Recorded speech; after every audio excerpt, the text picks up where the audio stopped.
Hallo liewe gemeente en almal anders wat die wonderlike gawe van 'n aanlyn preekvideo gebruik maak. Hierdie vir die erediens van die 22ste September 2024 by NG Groot Mariko gemeente.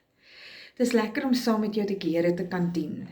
En al is dit nou lang naweek en erfenisdag en vakansie, is dit ook 'n besige tyd met die nuwe seisoen en die reën en die boere wat met ploeg en al die dinge wat met volstoom gebeur en ons almal hardloop aan die gang. Maar omdat dit erfenisdag is, omdat ons veral hierdie week wat kom ons erfenis herdenk. Eers ons erfenis as Suid-Afrikaners, dan ons erfenis as dierverse Afrikaners, Zulu, Sotho, Tswanas, wat ook al, ons erfenis, dit wat ons mooi maak en deel maak, en ook 'n stukkie in geskiedenis, jy weet daai vryheidsooreenkoms tussen ons en die regering wat Suid-Afrika 'n republiek geword het. Is dit ook 'n tyd om te dink, wat is die erfenis wat ons agterlaat?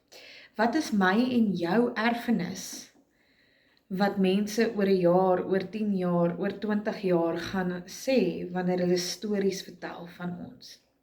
Wat los ons agter?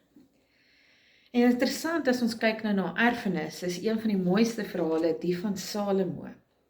En as ons 2 Kronieke 1 lees, dan lees ons reg van die begin af, dat Salomo se verkiesing as koning van die Here afgekom het. Omdat hy die seun van Dawid is, ja, maar ook omdat die Here hom wou seën.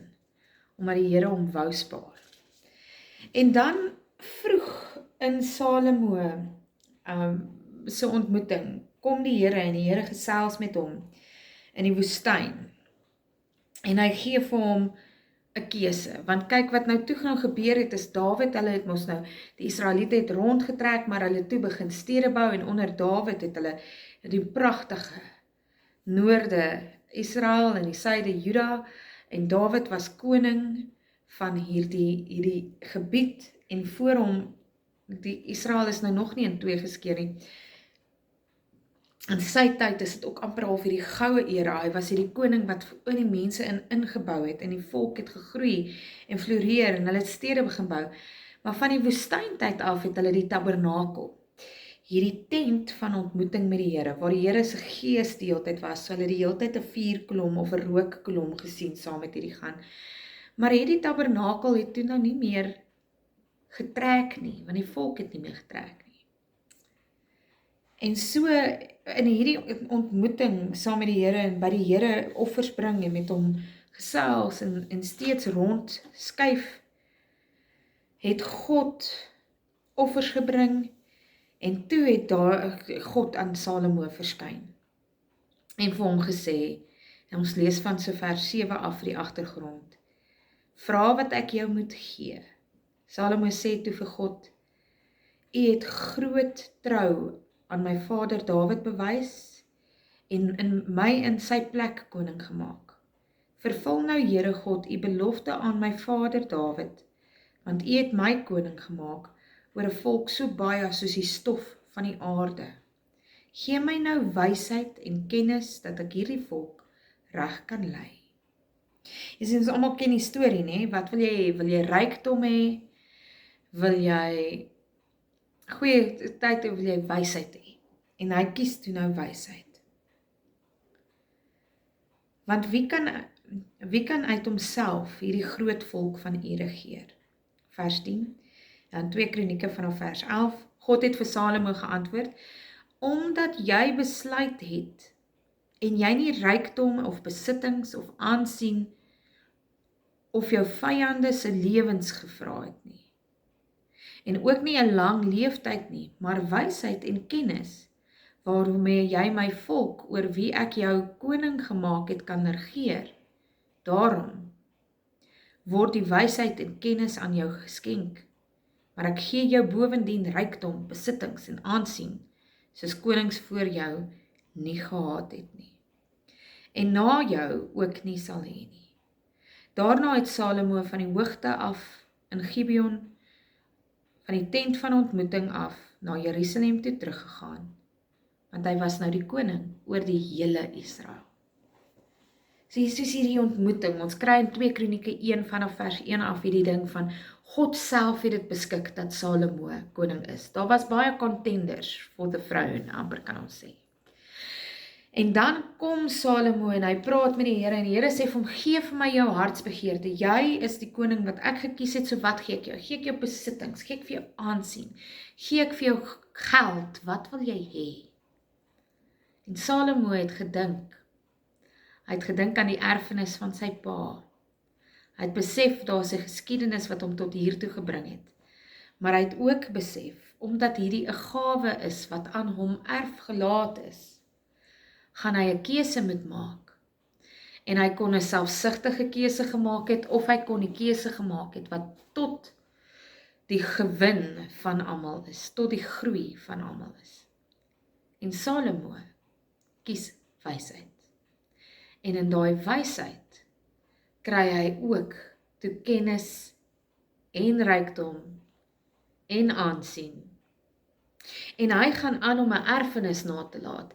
Nie net in die Bybel het ons van sy gedigte gehou nie net het ons sy ongelooflike liefdesbriewe en getuienis van liefde oorgehou nie, maar die tempel is Salomo se toedoen.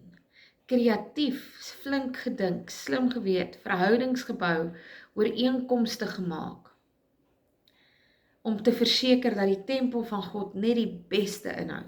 'n Gebou wat tot vandag toe nog staan. Al het mense hom tot die aarde gesloop, kon hulle op sy fondasies om keer op keer herwin en oorbou tot eer van God. Omdat hy gekies het dat sy erfenis een wees wat almal baat, nie net 'n selfsugtige neiging nie. Dit is my so interessant dat in ons tyd ons dikwels praat oor erfenis. En ons praat dikwels oor regverdige ding, oor die erfenisgoed wat baie keer lelik is in ons geskiedenis, baie keer nou nie so blink of mooi is nie.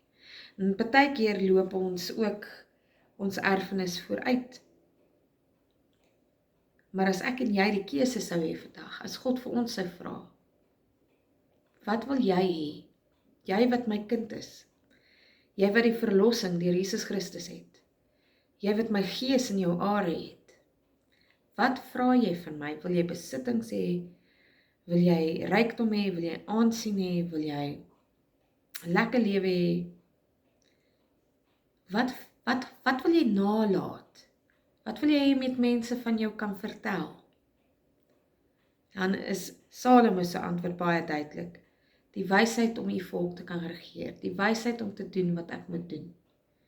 Die wysheid om hierdie groot gawe en hierdie werk van u in my ten goeie te laat meewerk vir almal. 'n Erfenis na te laat. Ek wonder of ek dit sou kies. Ek wonder of jy dit sou kies. Maar hoe wonderlik sou dit nie wees as ons in goddelike wysheid en liefde kan omgaan, sodat ons die erfenis wat ons nalaat, so mooi nalaat in God se liefde, in wysheid en kennis, sodat ons in sy liefde kan voortleef in generasies tot in die 1000ste geslag van God se liefde nie. Mag jy elke dag God se wysheid beleef. Mag dit vir jou 'n wesenlike woord word, 'n wesenlike strewe, om eerder met wysheid te praat as selfsugtige neigings, soos rykdom, aansien, al die los, oorwinning oor jou vyande. Mag wysheid jou eerste keuse wees, en mag God se wysheid jou lei tot goddelike verhoudings. Mooi heel oomblikke. Ek bid vir ons. Here God, dankie dat ons kon leer uit Salomo se voorbeeld uit. Dankie dat ons weet hy is ook net mens gewees. 'n Jong man wat iets geërf het waarby nie noodwendig geweet het hoe om dit te doen nie. Maar dankie Here dat U die bron van alle wysheid en kennis is. En dat ons van U af vra, sal U nie net vir ons kennis en wysheid gee nie, maar alles wat ons nodig het om in daai wysheid en kennis te leef. En dat ons vanuit daai wysheid en kennis volwaardig sal kan uitleef. Ons vra dit in die heilige naam, omdat U ons God en Vader is, en omdat U vir ons 'n goeie, floreerende, groei lewe ongeag ons omstandighede wil hê, want U is ons God en Vader. Ons bid dit in die almagtige heilige naam alleen. Amen.